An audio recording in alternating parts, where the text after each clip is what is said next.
آتینا موسیٰ، جب دے دیا ہم نے موسیٰ کو الکتاب تورات والفرقان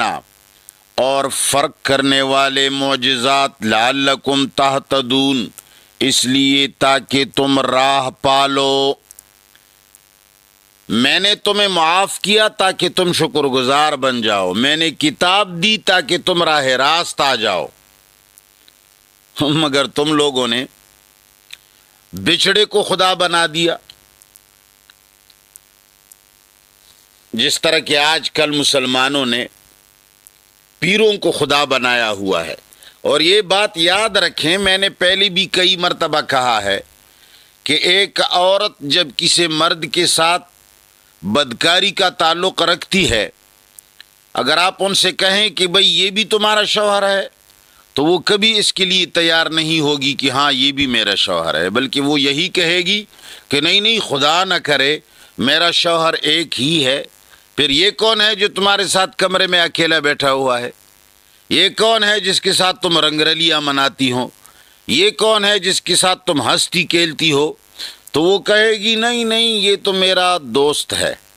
یہ تو میرا رشتہ دار ہے، یہ تو میرے بھائی کا دوست ہے۔ اب اس کو 1000 نام دے دے، لیکن ہے اس کا یہ دوسرا شوہر ہی ہے، اس لیے کہ جو کچھ شوہر کے ساتھ کیا جاتا ہے وہی اس کے ساتھ کرتی ہے۔ جب شوہر کا معاملہ کسی مرد کے ساتھ کوئی روا رکھے تو اسی کو شوہر کہا جاتا ہے، اگرچہ تم زبان پہ اس کا اقرار نہ کرو،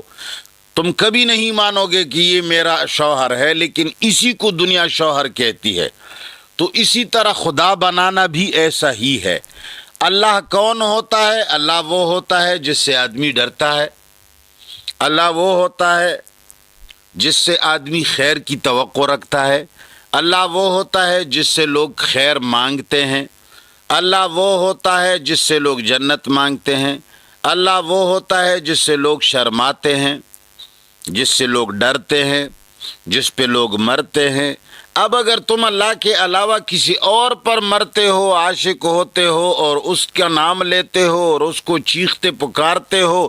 اس سے خیر اور شر کی توقع رکھتے ہو، تو اسی کی تو خدا کہا جاتا ہے۔ خدا اور کیا ہوتا ہے؟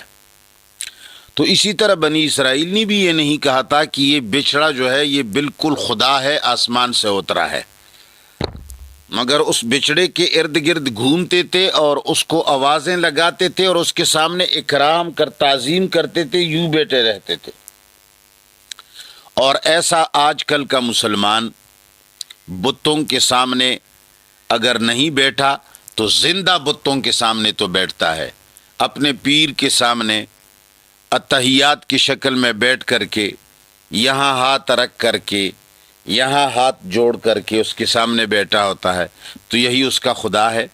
یہ پیر بخاری صاحب ہے جی، یہ موحد پیر ہے، یعنی جی یہ گیلانی صاحب ہے، جی یہ میاں صاحب ہے،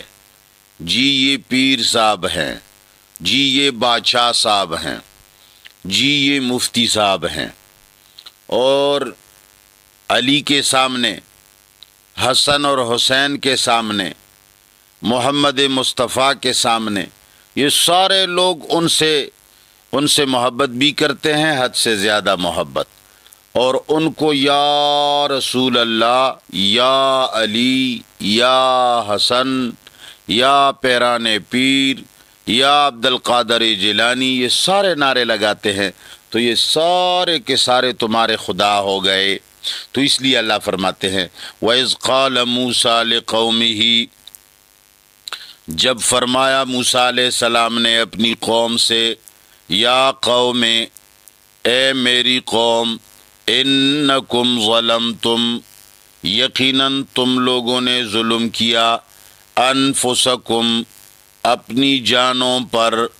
باتخاذکم العجل، تمہارے بچڑے کو خدا بنا لینے سے۔ تم لوگوں نے جو یہ بچڑے کو خدا بنا دیا اور اس کے سامنے عاجزی سے بیٹھ گئے اور اس کے سامنے رام رام جی سیتارام کرنے لگے، اس وجہ سے تم لوگوں نے ظلم کیا، یعنی ظلم کی وجہ یہ ہے باتخاذکم، تمہارے پکڑ لینے سے، العجلہ بچڑے کو، خدا بنا لینے سے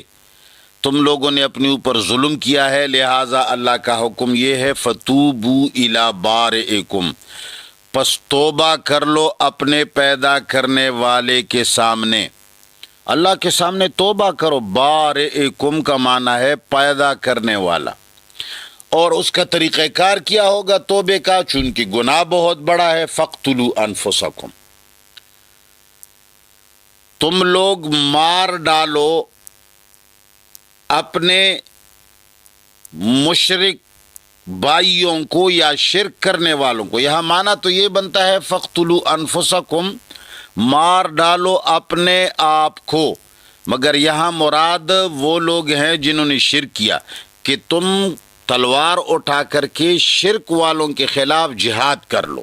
اور ان کو قتل کر ڈالو تو توبہ قبول ہو جائے گا۔